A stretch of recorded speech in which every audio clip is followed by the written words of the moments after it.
many of us do it? It's the same thing, but how much would that help? It's the same thing as closing your ports. Don't put 445 on the internet, but at the same time, this is their version of that, right? I bet you they wouldn't forget if it had Facebook on it. The stupid kids, So, by the way, these are real upcoming talks. All but one of them are real. Can anyone spot the fake talk in that list? So, it's not a stretch to say that we're starting to turn into one of these types of things where we're kind of harping on it, right? We're kind of telling the same thing over and over. But we can do more than that, right? This is kind of the weird part, is that information security, we can actually take it a step farther, and it's a very, very strange opportunity where we have the ability to show them what would happen if they didn't do it. If you think about it, a penetration test, you can't really burn their house down if you're a fire marshal and say, "See, I told you so." The hell you can't. But you can break in their network, and you can usually do it without making it catch on fire. 99% of the time, right? And that simulation step is something that's an opportunity. That's something that you can't usually say in a lot of preventive, in a lot of preventive situations. So this goes for both tests that result in unauthorized access and ones that don't. Another key thing, if you walk away from this talk and like, what the hell was that hug talk about? One thing I'd like you to say is, there's no such thing as a no-finding test, okay? We spend a lot of time on these things. We spend a lot of time doing security consulting, doing penetration testing, and I strongly believe that there's something to show in every case, and every time we engage the client, I think there's something that we can show them. So that leads us into sort of what we're doing to ourselves, if you will. I think there's some ways that we're sort of shooting ourselves in the foot, ways that I've shot myself in the foot anyway, and I want to talk about some of those and go into maybe how we can make some of our processes better. So, what it basically boils down to is it's a giant trade-off in the industry. You have youth versus experience, and what are you going to do? Are you going to get low-cost folks that maybe don't have that much experience but have maybe read a couple web pages about security? Well, the truth is veterans cost money, and by and large, that experience is worthwhile. And not only that, I mean, the 80s jokes just go way over the head of most of the people that come out into the security industry these days. But the truth of the matter is a balancing act is required. Paying way too much for a security professional doesn't make sense if you can get enough security professionals to cover multiple fires. So I guess the comparison is, do you want to fight the fire as an overall problem, or do you want to fight the fire individually with only one person? So what's the biggest impact here? Well, the biggest impact is methodology. Obviously, the experienced tester is going to have a much better basis in sort of the methodology spectrum. And as an industry, we have to understand that not only do we experience this, where do I spend my money? What level of tester do I hire? But our clients experience this too. They're looking at the cost of testing versus the level of attack complexity that I'm going to go through.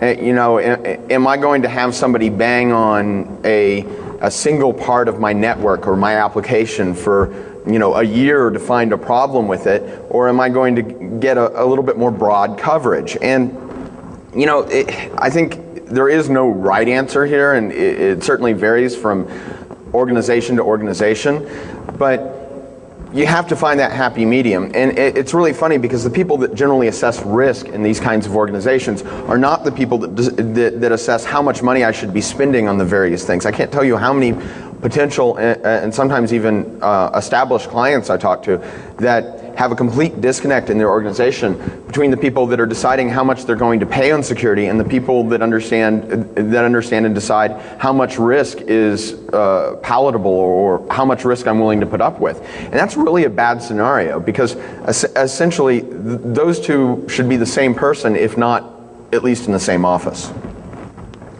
So I forgot to do it at the beginning. How many people here are penetration testers? Can I have a show of hands? Anybody in the crowd? Yeah, a few, handful. Security consultants? Huh? There you go. Got quite a few more. Okay, so maybe some of this stuff will apply. But if you will, these are sort of the things that maybe it's just me, but you go ahead in there.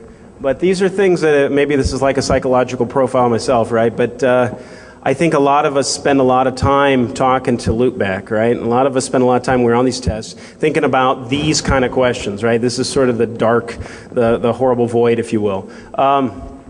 One of the biggest problems I had, right, is when do I stop testing?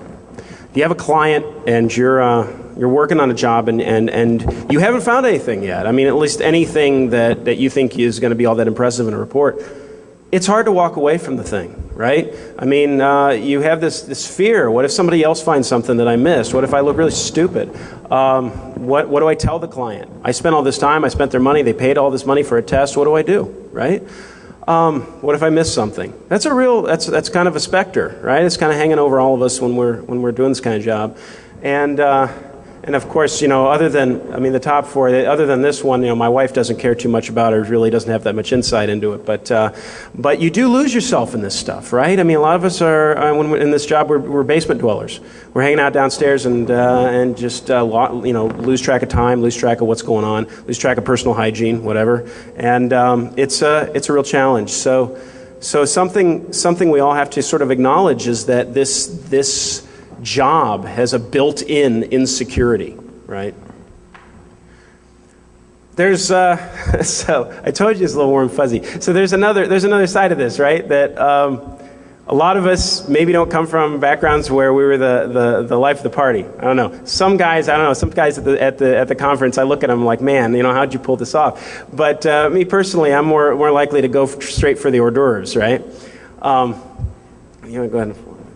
So I find it completely unjust that when I was in high school and if I said anything about Dungeons and Dragons or 3D6 whatever, that somebody would put my head in a toilet and I turn on the TV and Ozzy Osbourne's got a World of Warcraft character, right? It seems completely wrong. But at the same time, that's what's happened, right? We're in a world where it's become the computers that we used to geek out to and people used to call us the AV club or whatever it is, right? Wherever your background is, this has become the thing they depend on every day. So there's a real incentive for us. To go ahead and really, kind of let loose on them, right? And before we advance the slide, I'd like to mention, when we were putting this slide together, I mentioned to Steve that really putting the definitions here was unnecessary because 99% of the people at this conference know exactly what a swirly and a wedgie is. So, I don't know if how many people are old enough to remember Revenge of the Nerds, but this is the feeling I get when I find out that there's an unsecured device on somebody's network, right? It's like, oh, you sons of bitches and football captains or whatever. You guys went off and started companies and your CEOs, whatever you are, and guess what? I have access to all your information, all your personal information, all cardholder data in your company, and if I really wanted to, I could make you look really bad. It's kind of empowering, right? It's kind of empowering to say, look where we came from, we started off kind of, you guys were giving us a hard time, and guess what? We're going to turn the tables on you. So in a weird way, it's Revenge of the Nerds, right? I don't like to call myself a nerd, but I don't find it offensive either. But I think there's some parallels there, right? There's certainly something to be said for the fact that we're kind of in the driver's seat these days.